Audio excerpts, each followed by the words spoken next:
خلیج بنگال سے سندھ میں داخل ہونے والے بارش کے سسٹم سے صوبے کے اکثر علاقے بارش کی زد میں آئے۔ کراچی سے ٹھٹا بدین کی ساحلی پٹی اور حیدرآباد سے کشمور تک اکثر شہروں میں ابر رحمت برسا۔ یہ سسٹم 4 دن رہے گا۔ کراچی میں یہ منظر شارع فیصل، میٹروپول ہوٹل اور آواری ٹاور کے درمیان کا ہے، جہاں ایک بل بورڈ تیز ہواؤں سے سڑک پر آ گرا۔ 2 موٹر سائیکل سوار اس کی زد میں آ کر زخمی ہوئے۔ خوش قسمتی سے دونوں کی جان بچ گئی۔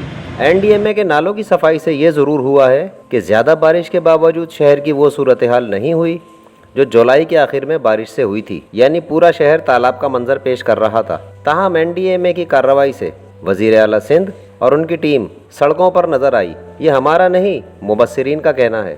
سید مراد علی شاہ نے کورنگی کا دورہ کیا، صدر کا بغور معائنہ کیا اور شہر کے مختلف علاقوں میں بارش سے پیدا ہونے والی صورتحال کا جائزہ لیا۔ شہید ملت روڈ پر میڈیا سے بات کرتے ہوئے انہوں نے کہا کہ سندھ حکومت کی کارکردگی سے شہر کی صورتحال بہتر ہوئی ہے۔ انہوں نے کہا کہ نالوں پر تجاوزات سے بارش میں صورتحال خراب ہو جاتی ہے، لوگ اس کا نوٹس لیں اور میڈیا اسے ہائی لائٹ کرے۔ برساتیں ہوئی تھی، ہم ہمیشہ تیاری کرتے ہیں اس دفعہ بیکاز زیادہ رینز ایکسپیکٹڈ تھی اور واقعی ہو بھی رہی ہیں۔ میں نے کوئی ہفتہ پہلے ایک میٹنگ کی تھی اور جو 26-27 جولائی کو برسات ہوئی تھی اس کے نظر اس کی اور جو آگے ایکسپیکٹڈ تھی اس حساب سے میں نے پوری کراچی میں 28 سب ڈویژنز ہیں، 28 ٹیمز بنائی ہوئی ہیں۔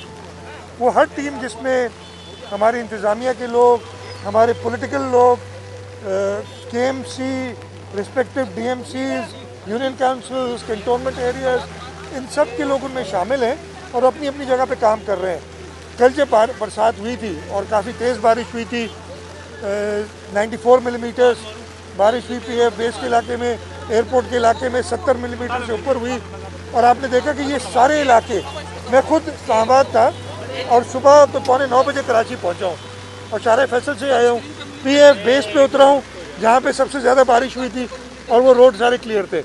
صاحب یہ تو ہو گئی کراچی اور سندھ کی بات۔ بارش تو دنیا بھر میں ہوتی ہے، مگر جو صورتحال کراچی بھگتتا ہے وہ شاید ہی کہیں ہوتی ہو۔ آخر ایسا کیوں ہے؟ یہ بھی سندھ کا شہر نواب شاہ ہے۔ اس منظر میں دیکھیے، ایک دن بعد بھی پانی نہیں نکالا جا سکا ہے۔ ایک تماشا یہ ہوتا ہے کہ جہاں بارش پڑی صوبے بھر میں بجلی بند ہو جاتی ہے۔ کراچی کی کے الیکٹرک کی تو بات ہی نرالی ہے، اس کو تو کچھ کہنا گویا انگارہ ہاتھ میں لینے کے برابر ہے۔ کیا کراچی، کیا حیدرآباد اور سکھر، اندرون سندھ کی تو بات ہی چھوڑ دیں۔ یہ بارش آنن فانن نہیں ہوئی، اس کی پیشگوئی بہت پہلے کی جا چکی تھی۔ ہمارے یہاں تو بس ہوتا یہ ہے کہ جو دنیا بھر میں معمول کی بات ہے ہمارے یہاں ہیڈ لائن کی زینت بنتی ہے۔ بد انتظامی کے مظاہرے، حکمرانوں اور حزب اختلاف کی میڈیا پر بات چیت اور الزام تراشی، ساتھ ہی بیانات کا ایک نہ رکنے والا سلسلہ۔ آخر ایسا کب تک ہوتا رہے گا؟ کم از کم ملک کے سب سے بڑے شہر کراچی کا جو سب سے زیادہ ٹیکس دیتا ہے، اتنا بھی حق نہیں کہ اس پر خصوصی توجہ دے کر اس کے ترقیاتی فنڈز بڑھائے جائیں تاکہ شہری سکون کا سانس لے سکیں۔ کاش ہماری حکومتیں الخدمت کے کارکنوں سے ہی کچھ سیکھ سکیں۔ یہ گلشن معمار کے مشہور سماجی کارکن عاطف اللہ والا اور ان کی الخدمت کی ٹیم کے کارکن ہیں جو بغیر کسی اختیار کے عوام کی خدمت میں مصروف ہیں۔